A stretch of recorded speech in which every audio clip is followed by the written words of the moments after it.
هي الحلقات تحفظني بآيات من القرآن، هي الحلقات تملأني بحب المصطفى العدنان، هي الحلقات تحفظني بآيات من القرآن، هي الحلقات تملأني بحب المصطفى العدنان، وأخلص نيتي دوما لرب واحد ديان بروح ملؤها طهر. Sure Al-A'raf tefsiri 143. ayeti başlap okuyumuz inşallah. Bismillah, elhamdülillah, ve salatu ve selamu ala Resulillah ve ala alihi ve sahbihi ve sellem. Esselamu aleyküm ve rahmetullahi ve berekatuhu. Tövende diktanlağa İbn-i Kethir Rahimahullah'ın Kur'an-ı Kerim tefsiri Uygurca tercümesi El-A'raf suresinin 143. ayetinden başlayıp okuyayımız inşallah. Euzu billahi mineşşeytanirracim. Musa biz va'da qilgan vaqt kelgan ve Rabbi onunğa bevosita söz qilgan chaqda Rabbim manga o'zingni ko'rsatgin, seni bir ko'rib olay dedi. Allah: Meni bu dünyada hergiz körelmeysen. Çünkü insanın bu aciz teni bununla taqat qılalmaydı. Lekin taq qaragın. Eğer tağ ornida mahkem turalasa meni köreleysen dedi. Rabbi taq tecelli qilish bilen tağını tüptüz qılıvetti. Musa behuş bulup yıkıldı. U huşa kelip, Rabbim sen paktursen, sana tövbe qıldım. Men senin uluqluğunğa işengüçilerinin evveli men dedi. Musa aleyhisselamның Rabbini körüşünü talep kılganlık doğrusida. Bu yerde Musa aleyhisselamның Allah Taala bilen uçuruşuş için Allah Taala belgilep bergen vaqt kelgende ve Allah Taala onun sözlegende Musa aleyhisselamның Allah Taala'dan onun cemalini bir körüvilişini soğurganlıqdan haber berip mındaq dedi. Mındaq deydi. Rabbim bana özağını körsetken seni bir körüp alay dedi. Allah: Meni bu dünyada hergiz körelmeysen. Çünkü insanın bu acizliğini bununla takat kılalmaydı. Yani insanların Allah Taala'nı körelmezdi fakat muşu dünyadalı boludu. Ama ahirette bolsa mümin bendiler Allah Taala'nın cemalini körüş nimetine erişidi. Bu vakti kelgen nurgunluğa hadis var. Allah halisa bu hadislerini aldığımızda keltirimiz. Burunqi peygamberlerge berilgen kitaplarda mundaq deb bayan kılıngan.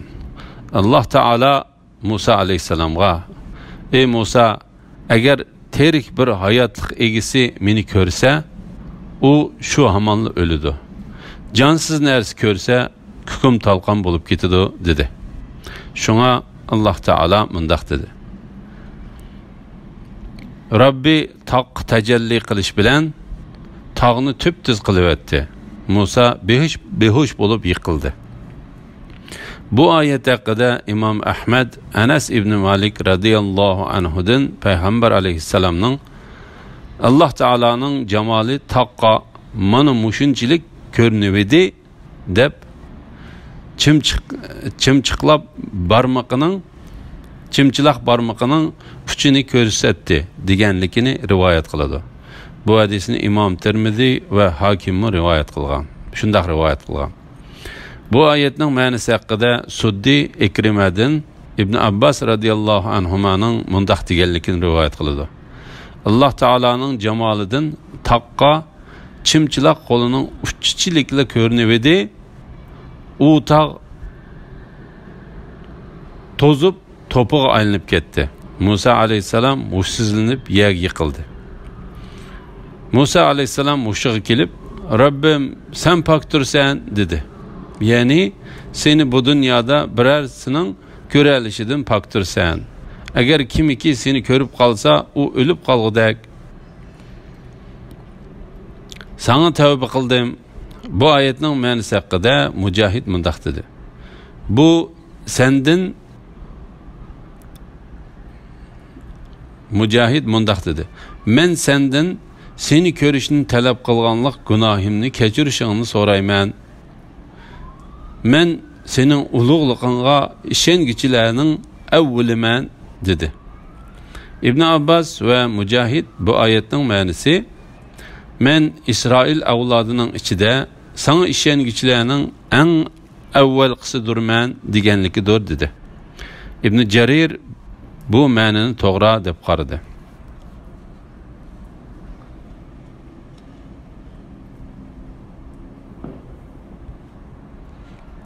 İbn Abbas'tan rivayet qilingan yana bir rivayette men seni hech qandaq insonning ko'rolmaydiganligiga ishonguchilarning avvalidirman deganlikdir deyilgan.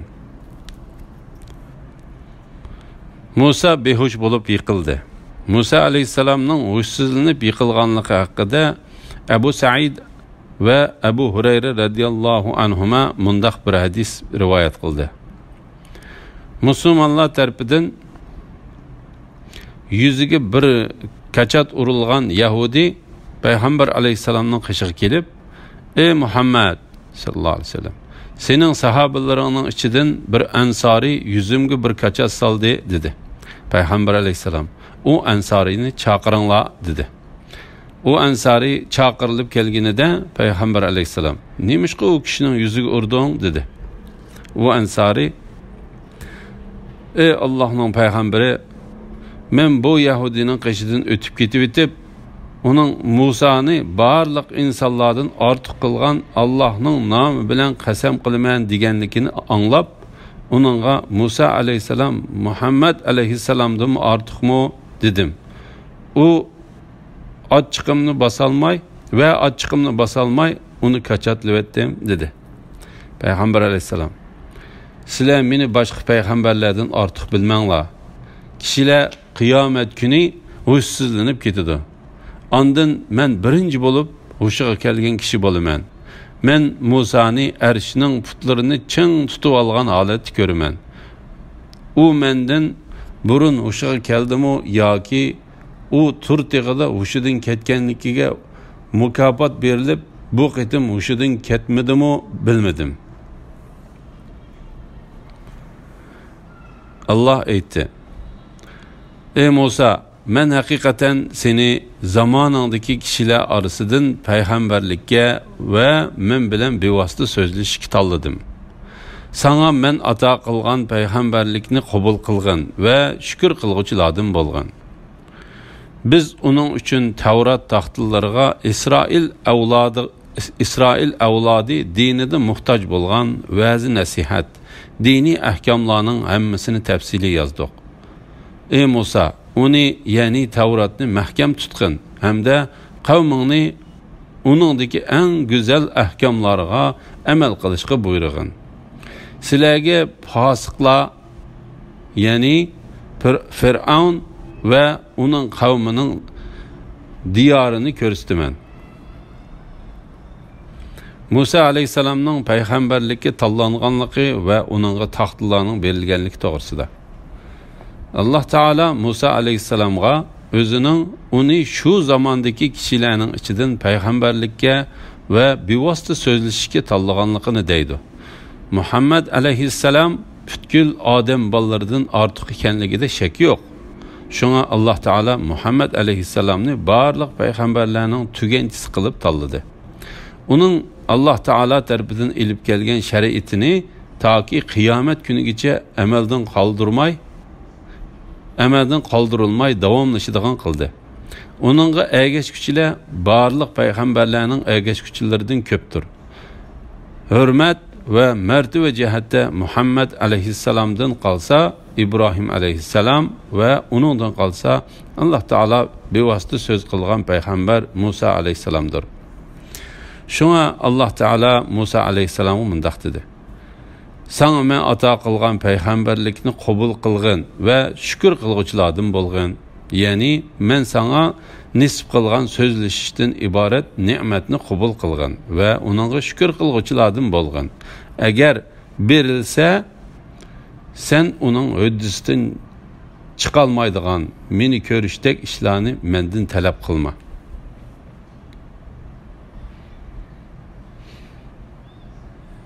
Andın Allah Teala Musa aleyhisselam'a İsrail avladı dinde ihtiyaçlık bolgan barlık vəz nasihat ve dini ahkamlarını tefsili yizib bergenlikinden haber berdi. Bu taxta yaqutdek qimmatlik taşlardan bolup Allah Teala Musa aleyhisselam'a İsrail avladığı ihtiyaçlık bolgan barlık vəz nasihat ve halal haramni bayan kılıp kelgen dini ahkamlarını şu yaqutdek qimmatlik taşlardan bolgan taxtığı yazgan.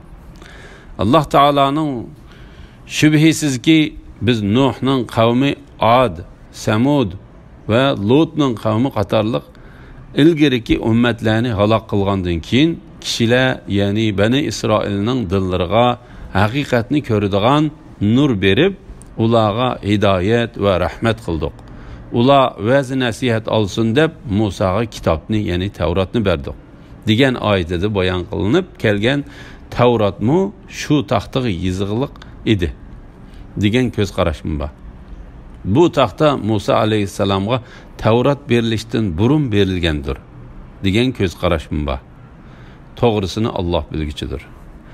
Ey Musa, onu yani Tevratni mahkem tutqın. Yani Allah Teala'ga boysunuşqa irade bağlıgan aletni tutqın. Hem de kavmini onundaki en güzel ahkamlarga amel qilishga buyurgan. Sufyan Uyayna Ekrimedin İbn Abbas radıyallahu anhumanın mundaq deganligini rivoyat qiladi. Musa aleyhisselam ve kavmi buyurulgan ahkamlarni chin irade bilen tutishga buyurildi. Sizlarga fosiqlar, yani Firavun ve onun kavminin diyarını ko'rsataman. Yani mening buyruğumga qarshilik qilgan ve manga bo'ysunmagan kishining oqibatining qandaq halokatga uchraganligini yaqinda ko'rsilar. Yer yuzida nahaq takabburlik qildiganlarga mening oyatlarimni fahim qildirmayman. Ula barliq mo'jizalarni ko'rgandimi, uningga ishonmaydi. Ula agar to'g'ri yo'lni ko'rsa, uningda mangmaydi. Gumrohlik yo'lini ko'rsa, uningda mangadi. Bu shuning uchunki ular bizning oyatlarimizni inkor qildi va uningdan g'ofil bo'ldi. Bizning oyatlarimizni va oxiratda Alloh taolaga muloqot bo'lishni inkor qilganlarning qilgan yaxshi amallari iymoni bo'lmaganligi uchun bekor bo'lib ketdi. Ularga faqat qilgan amallariga yarasha jazo berildi. Çoğunçılık qilguvchilarning Allah Teala'nın oyatlarini tushunishdan mahrum qolganligi to'g'risida. Yer yuzida nahaq takabburlik qildiganlarga mening oyatlarimni fahim qildirmayman. Ya'ni menga bo'ysunishdan cho'ngchilik qilgan va kishilarga o'rinsiz, yo'lsizlik qilgan kishilarning dillarini mening kattaligimni, shariatimni va mening hukmlarimni ifodalab beradigan dalil paket va mo'jizalarni tushunishdan cheklayman. Ularning o'rinsiz qilgan cho'ngchiligi uchun Allah Teala ularni nadan qoldirish bilan xorladi. Bu haqda Allah Teala mundaq deydi: Ularning dillarini, ko'zlarini haqni tushunishdan va ko'rishdan buruvitimiz. Ular dastlabda mo'jizalarga ishonmaganidek yana ishonmaydi. Ular haqdan burilib ketgandan keyin Allah ularning dillarini hidoyatdan buruvetdi. Yer yuzida nahaq takabburlik qiladiganlarga mening oyatlarimni fahim qildirmayman. Sufyan ibn Uyayna bu oyatning ma'nosi men ulardan Qur'on va mo'jizalarimni tushunishni tartib olaman deganlikdir dedi. İbn Jarir Sufyan ibn Uyaynaning bu sözü bu ayetning hukmining faqatla Muhammad alayhissalomning ummatiga xos ekanligini uqtirdi. Sufyan ibn Uyaynaning bu gibidan İbn Jarir tushungandek yuqori ma'no chiqmaydi. Sufyan ibn Uyaynaning bu gibidan İbn Jarir tushungandek yuqori ma'no chiqmaydi. Chunki Sufyan ibn Uyayna o'zining yuqorida degan so'zida u oyatning hukmini barliq ummatlarga umumiydir.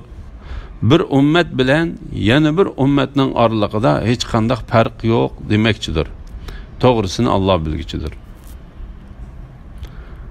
Ular barliq mo'jizalarni ko'rgandimi, uningga ishonmaydi. Bu vaqtda Alloh taolo mundaq deydi: Shubhisizki Rabbingning la'natiga tegishlik bo'lganlar iymon etmaydi. Ularga butun mo'jizalar ko'rsatilgan taqdirdimi, qattiq azobni ko'rmagicha iymon etmaydi.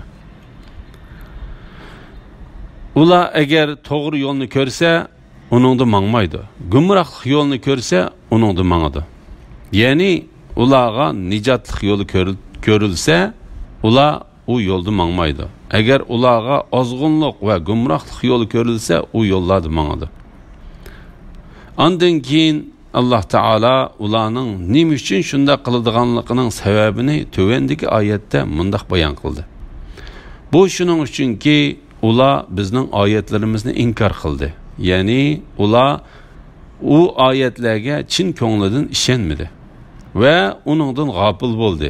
Ya'ni ular bu oyatlarimizning ma'nolaridan azroqmi tushunolmadi.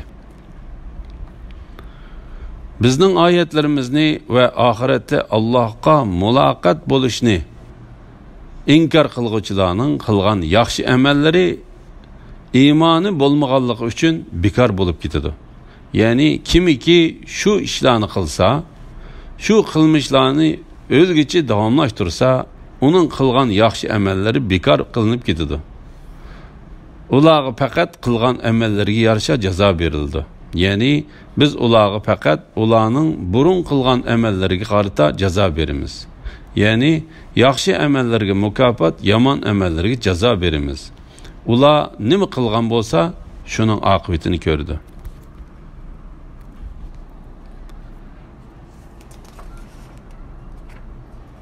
Musa'nın kavmi Musa'dan keyin, ya'ni Musa Rabbiga munojat qilish uchun tur tig'iga ketgandan keyin zinnat buyumlaridan mo'zaydek ovoz chiqaradigan bir jonsiz mo'zay yasadi. Ular mo'zayning o'zlariga so'zlayolmaydiganligini, yo'l ko'rsatolmaydiganligini ko'rmadimi? Ular uni ma'bud qilib oldi. Ular o'zlariga zulm qilg'uchi bo'ldi. Ular mo'zayga cho'qinganliklariga pushaymon qilgan va rost ozg'anliklarini tushungan chaqda, agar Rabbimiz bizga rahim qilmasa va mag'firat qilmasa, biz albatta ziyon tortquchilardan bo'lamiz dedi.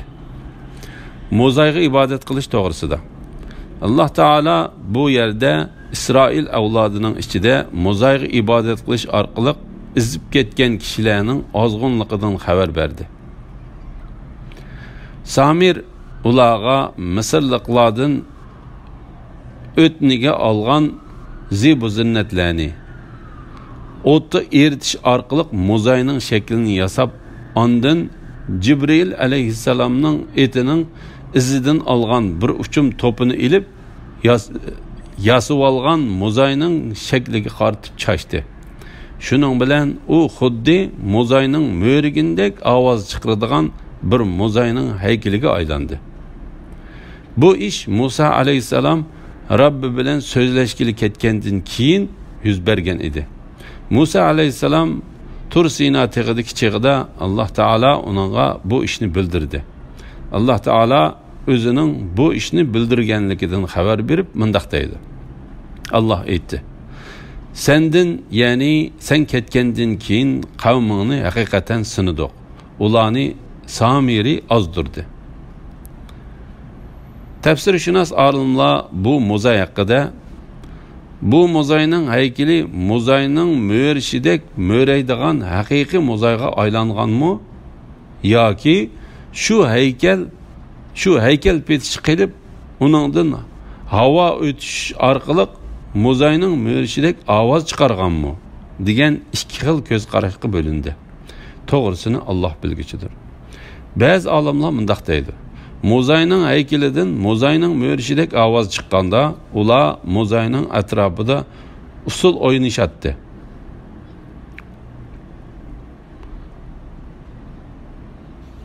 Ular muzayning atrofida usul o'ynashdi. Muzayning muhabbati ularning dillariga qattiq o'rinlashib ketib, bu sizlarning ilahinglardir ve Musa'nın ilahidir. Musa ilahini bu yerde unutib qilib, onu izlep Tur Sinaga ketdi dedi. Allah Teala bu vaqtda mundaq dedi: u muzayning ularning so'ziga javob berolmaydiganligini, ularga foyda ziyon yetkazolmaydiganligini ular uqmamdi. Ular muzayning o'zlariga so'zlayolmaydiganligini, yo'l ko'rsatolmaydiganligini ko'rmadimi? Ya'ni Alloh Taala ularning dillarining ozg'unlik, nodonlik qoplab ketganligi uchun o'zlariga so'zlayolmaydigan, biror yaxshilik yo'llariga boshlay olmaydigan muzayning mo'rishidek ovoz chiqaradigan muzayning haykaliga ibodat qilish orqali Alloh Taolaga shirik keltirib, osmon zaminning yaratquchisi, hamma narsaning Robbi ve egisi bo'lgan Alloh Taoladan yuz o'rganligini aybladi.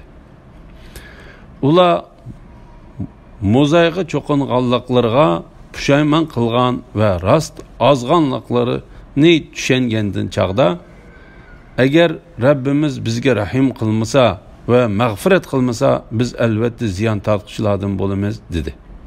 Ya'ni halok bo'lg'uchilardan bo'lamiz. Ularning bundaq deyişi özlerinin günahlarını itiraf qilishi ve Allah Teala'ga yelinishidir. Musa g'azablangan, g'amkin holda qaytib kelib qavmiga: "Men yo'q chaqda muzayga cho'qinib, ne kadar yomon ish qildinglar ha? Kutib turmay Rabbinglarning amriga oldirab ketdinglarmi?" dedi. Ve g'azablanganligidan Tevrat taxtlarini yerga tashladı.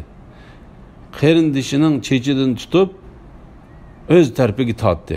Harun aytdi: "Ey qarindishim, bu qavm meni bo'zak topdi.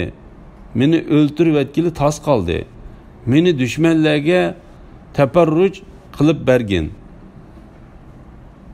Meni dushmanlarga taparruj qilib bermagin.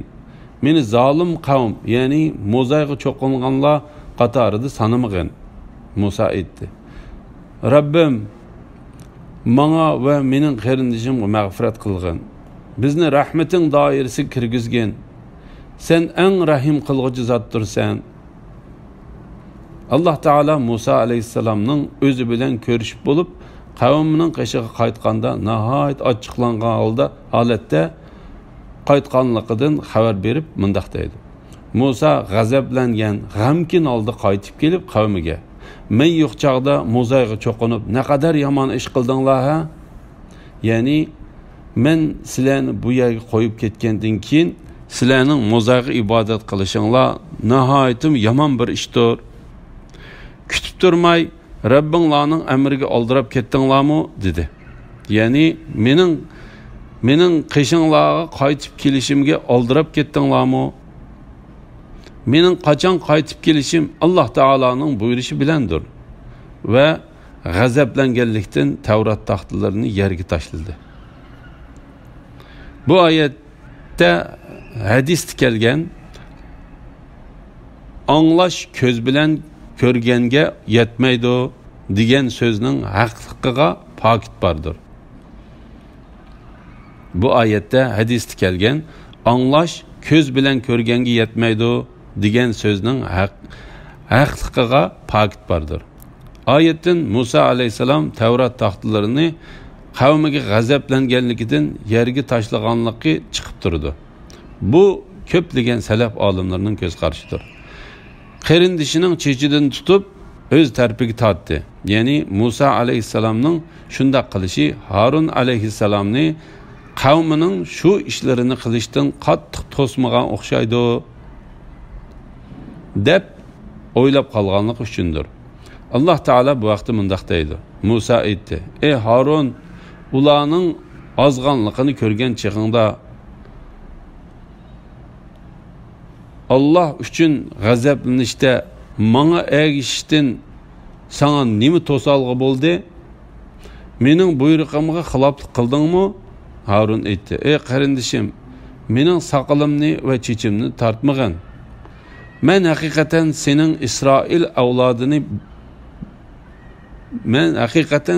Isroil avlodini bölüp etibsan, sözümge dikkat qilmabsan deyishingdan qo'rqdim." Alloh taolo Harun alayhissalomning Musa alayhissalomga bergan javobini mundaq bayon qildi. Harun aytdi: "Ey qarindishim, bu qavm meni bo'zak topdi. Meni o'ltirib etkili tos qoldi. Meni dushmanlarga tabarruj qilib bermagan. Meni zolim qavm, ya'ni mo'zayga cho'qinganlar qatorida sanamagan. Ya'ni meni ular bilan bir tayoqda haydamagan. Meni ularning orasida deb gumon qilmagan." Alloh taolo shak shubhisizki Harun ularga Musa qaytib kelishdan burun: "Ey qavmim, sizlar mo'zay bilan qaymoqtirildinglar. Sizlarning Robbinglar marhamatlik Allohdir. Menga bo'ysuninglar. Mo'zayga cho'qinishni tark etish bilan buyrug'imga itoat qilinglar" dedi. degan oyatida bayon qilgandek, Musa alayhissalom Harun alayhissalomning qavmini shu ishlarni qilishdan haqiqatan to'sqanligini bilgandan keyin mundaq dedi. Musa aytdi: "Robbim menga va mening qarindishimga mag'firat qilgin. Bizni rahmating doirasiga kirgizgin. Sen eng rahim qilguvchi zotdirsan." İbn Abu Hatem İbn Abbas radıyallahu anhumadan Peygamber aleyhisselamның mundaq deganligini rivoyat qildi. Alloh taolo Musa aleyhisselamga rahmat qilsin. Anglag'anlik ko'z bilan ko'rganga yetmaydi. Alloh taolo Musa aleyhisselamga u Alloh taolo bilan so'zlashishga ketgandan keyin qavmining izib ketganligidan xabar berdi. Lekin u chaqda taxtlarni tashlamadi. U qavmining qishig'i qaytib kelib, qavmining izib ketganligini o'z ko'z bilan ko'rganda taxtlarni tashladi. Alhamdulillah, Alloh shukrlar bo'lsin. Yuqorida Sura Al-A'raf tafsiridan 151-oyatgacha angladinglar. Oxirini keyin qitimliq o'qishimizda davomlashtiramiz inshaalloh. Ve sallallahu ala Muhammad ve ala alihi ve sahbihi ecma'in. Esselamu aleyküm ve rahmetullahi ve berekatuhu.